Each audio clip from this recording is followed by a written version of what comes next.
La investigación pública en España adolece de una continuidad y una apuesta con un grado de seriedad y de compromiso social y político prácticamente podríamos decir que estructural.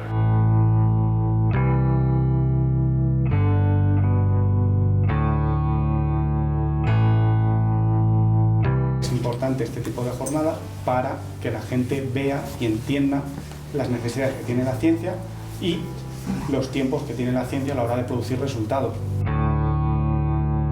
Queremos saber la aplicación y el tiempo. Claro, exactamente. ¿Cuándo? Como te metes en el teléfono, rápido. Queremos saber todo en el momento.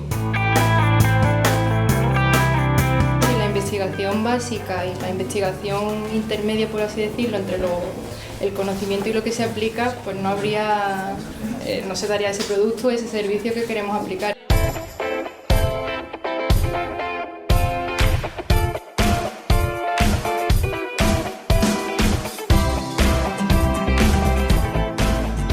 Me planteo analizar las diferentes estructuras urbanas dentro de las ciudades y, por otra parte, medir y cuantificar los microclimas urbanos que se desarrollan dentro de esas clasificaciones urbanas. Los programas de simulación, por ejemplo, utilizan archivos climáticos que normalmente están basados en estaciones meteorológicas que muchas veces no están dentro de las ciudades, ¿no? Entonces existe un desfase entre el clima que hay en las zonas rurales y el clima que hay en las zonas urbanas. Sin embargo, no lo hemos adaptado al cálculo energético y eso está produciendo por lo general sobredimensionamientos a la hora de establecer los niveles de calefacción y estamos infravalorando el consumo de refrigeración. Tenemos que adaptar las zonas urbanas y los entornos construidos para disminuir esos efectos de los microclimas. Tenemos que ser mucho más eficientes en el gasto, pero no es que estemos consumiendo más, sino que estamos consumiendo de forma inadecuada.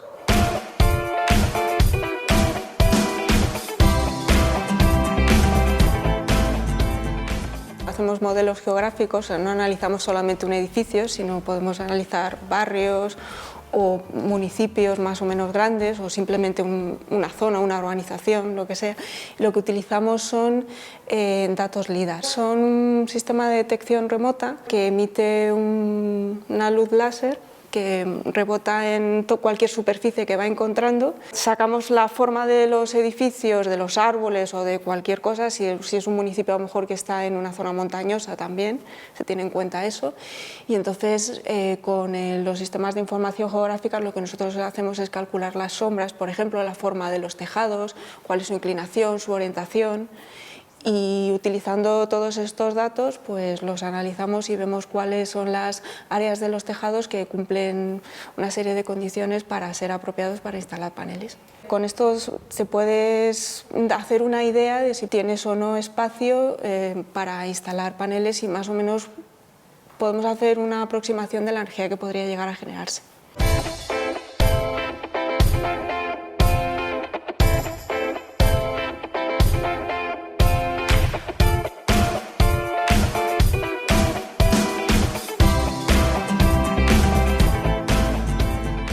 Necesitamos en la sociedad ya tecnologías y energías más limpias, renovables, sostenibles y que a la vez cubran las necesidades energéticas y la demanda energética de las actividades antropogénicas.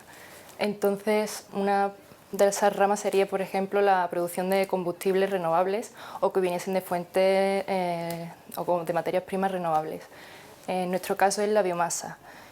Y como biomasa y como materia prima vamos a usar residuos hortofrutícolas, que son la fruta de estrío, la verdura de estrío, que por decirlo de algún modo son la fruta fea o la que no convence para vender o para comercializar por su aspecto o por otros factores. Entonces nosotros usamos los residuos pues eso, para producir a partir de microorganismos oleaginosos, que son levaduras, lo que vamos a usar, producir lípidos, que son aceites, y a partir de eso, pues, mediante un proceso de transformación, pues se da biocombustible.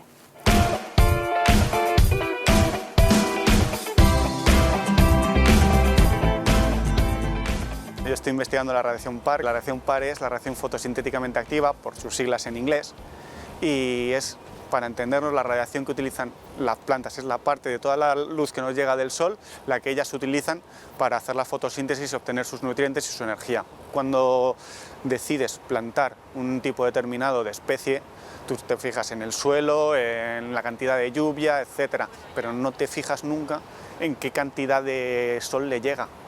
Lo que nosotros hacemos es recabar un montón de datos por toda España de la radiación fotosintéticamente activa, con ellos realizar modelos y mapas de radiación par para conocer en qué zonas de España se recibe más o menos cantidad de esta energía, y pueden contribuir enormemente, no solo desde el punto de vista académico, para la realización de investigaciones científicas y demás, sino desde el punto de vista de los aprovechamientos agriculturales y ecológicos, para saber qué tipo de plantaciones son más apropiadas o menos, en qué regiones y en qué climas.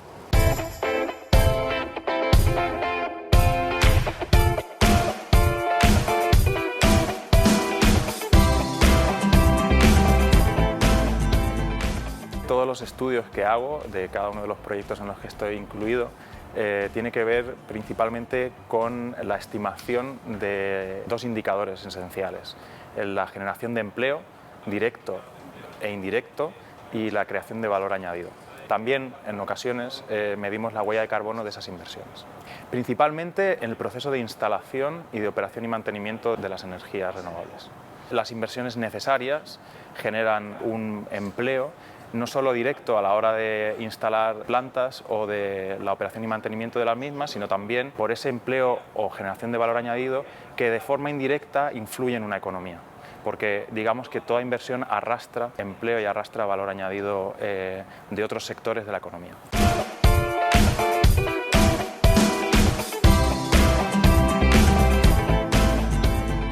Tradicionalmente, el análisis de sostenibilidad ha ido separado. Por un lado se evaluaba la sostenibilidad económica o viabilidad, por otro lado la sostenibilidad ambiental, considerando pues, la repercusión, además por separado para diferentes impactos, ¿no? Considerábamos por un lado el cambio climático, por otro lado la acidificación o la eutrofización de los ecosistemas, y finalmente la sostenibilidad social se ha incorporado un poquito más tarde y también se están considerando sus criterios, ¿no? Pues generación de empleo o valor añadido.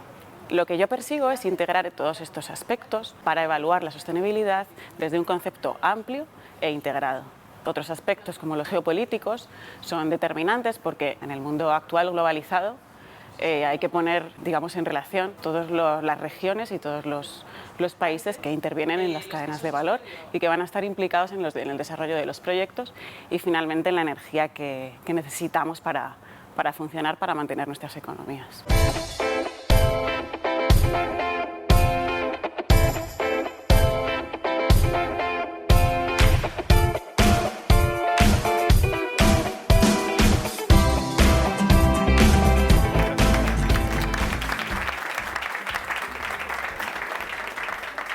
El problema muchas veces es la concepción de la ciencia como un viaje. Y la ciencia es un sitio donde hay que vivir, no es simplemente un sitio de paso. No vale con hacer una ley, no vale con, en un momento dado, generar una necesidad pública. Tiene que ser una forma de vivir.